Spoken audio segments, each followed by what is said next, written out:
네, MIM 팀의 영상까지 만나봤습니다. 계속해서 SNU 락팀입니다. 라이다를 이용한 갱도 안전성 평가 및 리스크 예측. 지금 바로 시작합니다. 안녕하십니까. 이번에 2020 마인테크 페스타의 라이다를 이용한 갱도 안정성 평가 및 리스크 예측을 위한 주제를 가지고 참여한 팀 순우락입니다. 지도교수로서 전성훈 교수님이 계시며 참가자로 강동훈, 이수득, 이승원이 있습니다. 먼저 저희 팀의 혁신 기술과 비전에 대해서 말씀드리겠습니다. 저희는 라이다를 이용한 자동 안반 분류 기술을 제시할 것이며 이를 토대로 갱도의 실시간 안정성 평가 및 보강 방법을 제시하며 또한 주기적 검사를 통한 리스크 예측 및 방지 방법을 제시할 것입니다.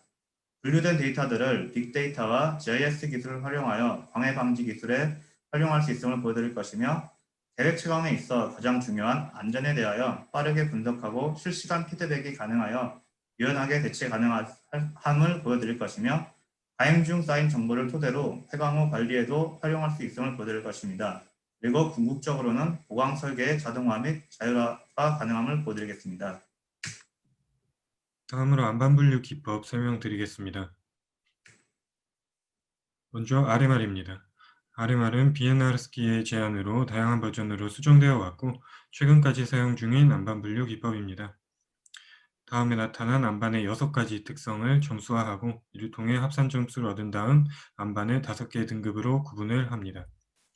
이렇게 얻은 안반 등급에 적합한 강도 정수와 지보량을 제시해 줍니다. 다음은 Q 시스템입니다. Q 시스템은 바튼에 의해 제한된 기법으로 터널 및 지하 공동의 암지를 점수화하는 안반 분류 기법입니다. 아래 수식에 나타난 것과 같이 6개의 파라미터를 통해 Q값을 산정하고 이에 따라 지보량을 제시해 줍니다. 다음은 GSI입니다. GSI는 후크에 의해 제한된 기법으로 불량한 안반에서 RMR의 산정이 부정확하다는 단점이 있는데 이를 보완하기 위해서 제안한 안반 분류 기법입니다. 유관 관찰을 통하여 빠르게 암지를 평가하고 안반을 분류할 수가 있고 안반 구조와 표면 조건, 카테고리로 GSI 값을 산정할 수 있습니다. 오른쪽의 테이블을 통해서 산정을 할 수가 있게 됩니다. 이렇게 산정한 GSI 값을 통하여 후크 브라운 파괴 기준식의 파라미터인 파쇄 정도와 입자 결합 정도 상수를 제시할 수 있습니다. 또한 지하수를 고려하지 않는다는 특징이 있습니다. 따라서 유관 관찰로 산정이 된다는 특징을 가진 GSI와 라이다를 통해 안반 분류 산정하는 방식이 부합을 한다고 볼 수 있습니다. 다음은 Quantified GSI입니다. 이는 카이에 의해서 제한된 기법으로 GSI 지수를 정량적으로 산정을 할 수 있습니다. GSI 지수는 조인트 컨디션 팩터 JC와 블락 볼륨 VB로 아래와 같은 수식으로 산정을 할 수가 있게 됩니다. 또는 오른쪽의 테이블을 통하여 쉽게 산정을 할 수도 있습니다. GSI 밸류의 GSI 값을 산정하는 데 필요한 JC와 VB를 산정하는 방법 설명드리겠습니다. 먼저 JC는 웨이비니스, 스무트니스, 알터레이션 이 3가지 파라미터를 통하여 계산이 되고 VB 같은 경우에는 전리군이 3개일 경우 각 전리군의 간격과 그들이 서로 이루는 각도로 부피를 산정할 수 있습니다. 그 외의 경우에는 볼륨메트릭 조인트 카운트로부터 환산을 할 수가 있습니다. JC를 구성하는 3가지 파라미터들이 어떻게 산정되는가 그것을 알려주는 테이블들입니다. 이 중에서 알터레이션인 JA의 경우 한 안반 사면에 대해서는 일정한 값을 가지기 때문에 본 연구에서는 상수 처리하여 고려하지 않았습니다. 다음으로 라이다의 원리 설명드리겠습니다. 간단한 측정 원리는 빠르게 회전하는 거울에 레이저를 쏘고 그것이 반사되어 나간 후에 돌아올 때까지의 시간을 측정하여 거리를 계산하는 원리입니다. 타임 오브 플라이트와 페이스 시프트 타입 이렇게 2가지 타입으로 나뉩니다. 그렇게 해서 얻은 라이다 취득 정보는 포인트 클라우드 정보와 GPS 정보가 있는데 포인트 클라우드 정보를 통해서는 XYZ 좌표, 그리고 색상 정보, 반사 개수를 얻을 수 있고 GPS 정보를 통해서는 위도와 경도, 위치와 방향을 구할 수 있게 됩니다. 라이다 전군 자료를 이용한 안반 분류 자동화 알고리즘에 대해서 말씀드리겠습니다. 안반의 불연속면 특성들은 다음과 같이 다양한 것들이 존재를 합니다. 이 중에서 라이다를 이용하여 안반 구할 수 있는 안반 특성은 방향, 전리군, 간격, 거칠기, 블록 사이즈 정보입니다. 먼저 거칠기에 대해서 말씀드리겠습니다. 거칠기는 1차 거칠기와 2차 거칠기로 구분을 할 수 있습니다.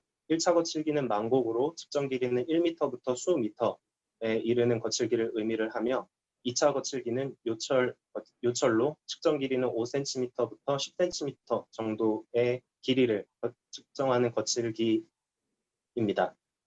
보통 안반공학에서는 JRC라고 불리는 조인트 러프니스 코에피션트를 많이 사용을 하고 있습니다. 또한 정량화 파라미터를 이용한 거칠 및 정량화 시도에 대한 연구가 다수 존재하고 있습니다. 먼저 만곡의 프로파일을 추출하는 방법에 대해서 말씀드리겠습니다. 평면으로 한정된 패치의 딥 디렉션 방향의 전체 프로파일을 추출을 하게 됩니다. 그 중에서 1m 이상의 프로파일의 만곡만을 계산을 하게 됩니다. 다음으로 요철에 대한 거칠기 프로파일 추출 방법에 대해서 말씀드리겠습니다. 각 패치의 중심을 지나는 10cm 길이의 거칠기 프로파일을 추출을 하게 됩니다. 이는 딥 디렉션 방향을 기준으로 15도 각도로 회전한 12개의 프로파일을 획득을 하게 됩니다. 그리고 평균 점광거리가 5mm 이상인 프로파일은 계산해서 제외를 하고 아래와 같이 평균값을 통해서 패치의 평균 JRC 값을 산정을 하게 됩니다. 다음으로 전리 간격에 대해서 말씀드리겠습니다. 현장에서 전리군의 수작업 매핑은 스캔라인 서베이를 이용하여 수행이 되고 있습니다. 스캔라인 서베이는 토탈 스페이싱, 셋 스페이싱, 노멀 셋 스페이싱 등 측정하는 방법에 따라 여러 가지 스페이싱 값을 구할 수가 있고, 이는 동일한 안반에서도 조사선의 설정 위치에 따라 측정값이 변화할 수 있는 특징이 있습니다. 따라서 신중한 조사선 설정이 필수적이고, 이는 측정의 시간이 매우 오래 걸리며 측정의 안반공학 전문가의 전문성이 필요하다는 단점이 있습니다. 따라서 본 연구에서는 점군을 이용한 전리 간격 산정 방법에 대해서 말씀드리겠습니다. 먼저 패치에 변환된 패치를 평면의 방정식으로 다음과 같은 식으로 변환을 합니다.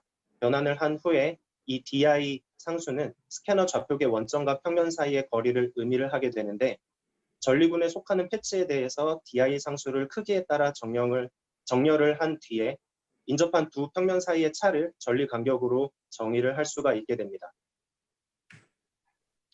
네, 다음으로 첫 번째 활용 전망으로서 안반 분류 자동화에 대해서 말씀드리겠습니다. 저희는 먼저 오픈필 광산에서의 예시를 보기 위하여 RMR 2등급인 관악산에 대하여 실험을 해보았고요. 조인트와 컨디션 팩터와 블록 볼륨에 대해서 다음과 같은 결과를 얻어 종합적으로 GSI 값이 한 사면에서 동일한 사면임에도 불구하고 각각 면에 대하여 다른 값을 나타내는 것을 볼 수 있었습니다. 이는 어느 부분을 우선적으로 보강을 해야 되는지 나타낼 수 있는 지표가 될 수 있으며, 다음 실험으로 이보다 한 등급이 떨어진 RMR 3등급인 방구대에서 실험한 결과들인데요. 윈도우 다이아미터들을 다양한 간격으로 조절을 해가면서 다음과 같은 결과를 얻었으며, 보시다시피 가운데 부분이 다른 부분에 대하여 상대적으로 좋고 가축이 더 나쁘기 때문에 가장자리부터 먼저 보강을 하는 것이 적절하다는 것을 예측할 수 있었습니다. 그리고 또한 갱도 지하광산에서의 특성을 보기 위하여 황동광산에서 실험을 하였는데요. 다음과 같이 좌우측 면뿐만 아니라 천방과 막장면까지 다양한 GSI 값을 나타냄을 볼 수 있었습니다. 그리고 두 번째 활용 전망으로서 갱내 보강 설계 자동화를 설명드리겠습니다.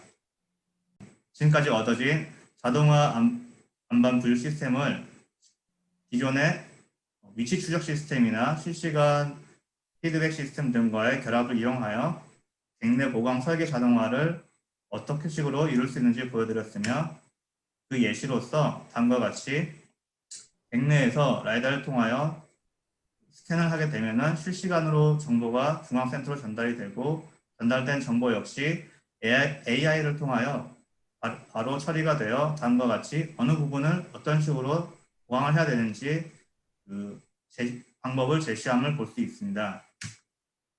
두 번째 예시로서 갱내 보강 설계에서 갱도 변이 계측 및 거동 분석을 볼 수 있습니다. 또한 갱도 변형이 어떤 식으로 이루어지는지, 또한 교차로에서 필라 변형이 어떤 식으로 이루어지는지에 대해서 실시간으로 예측하고 분석 관리할 수 있습니다. 기타 활용 방안으로서 빅데이터 활용을 통한 광해 관리로 GIS 기술을 접목하여 갱도뿐만 아니라 해당 지역의 전리 및 단층 등의 안반 상태를 종합적으로 파악함을 볼 수 있습니다. 다음으로 라이다의 딥러닝 적용 가능성 설명드리겠습니다. 최근 CNN이라는 딥러닝 툴을 이용하여 터널 굴착면 사진으로 안반 분류를 하려는 시도들이 다양하게 이루어지고 있고요. 또한 자율주행 자동차 같은 분야에서 3D 포인트 클라우드 데이터를 처리하여 딥러닝에 사용을 하는 기법들이 빠르게 발전하고 있습니다. 이와 같은 딥러닝 기술들을 라이다에도 적용을 한다면 포인트 클라우드 데이터만으로 안반을 분류하는 기법이 개발될 수 있을 것이고 더욱 빠르고 효율적인 작업이 가능할 것입니다. 마지막으로 결론에 대해서 말씀드리겠습니다. 먼저 현황으로서 라이다 전문 자료를 이용하여 불영선 및 불연속면, 방향, 위치, 간격, 거칠기 정보의 정량화가 가능하며 안반 자연사면, 굴착면 등의 변이 고동 또한 정량화가 가능합니다. 또한 라이다 반사 강도 자료를 이용하여 안반 표면 정보 추정이 가능하며 해당 자료를 이용하여 안반 분류 자동화 및 이에 따른 안반 보강 설계 자동화 또한 가능함을 알 수 있습니다. 이에 대하여 활용 가능성으로서 자동화 안반 분류 시스템을 통해 갱도 안정성 평가 및 리스크 관리를 빠르고 정형화된 기준으로 처리 가능함을 보여드렸으며 노천 광산의 장기 안정성 관리 및 주기적인 리스크 분석이 가능하며 이뿐만 아니라 도로 및 철도 사면의 확장 적용을 가능할 수 있음을 보여드립니다. 끝으로 저희 연구의 비전으로서 라이다 전문 자료 및 관사 강도 빅데이터 자료를 이용한 딥러닝 및 인공지능 기법 개발에 대하여 제시를 하고 싶으며 이것이 가능하다면 빅데이터 처리가 가능한 무선 통신망을 활용하여 실시간 처리 기술이 개발 가능하며 실시간 안반 분류 자동화, 보강, 설계의 자동화가 가능합니다. 그러므로 끝으로는 궁극적으로 보강 설계의 자율화를 이룰 수 있음을 제시하고 싶습니다. 감사합니다. 끝으로 본 연구에 대하여 도움을 주신 포인트웍스와 알몬티 대한융석에 추가적인 감사를 드립니다. 고맙습니다.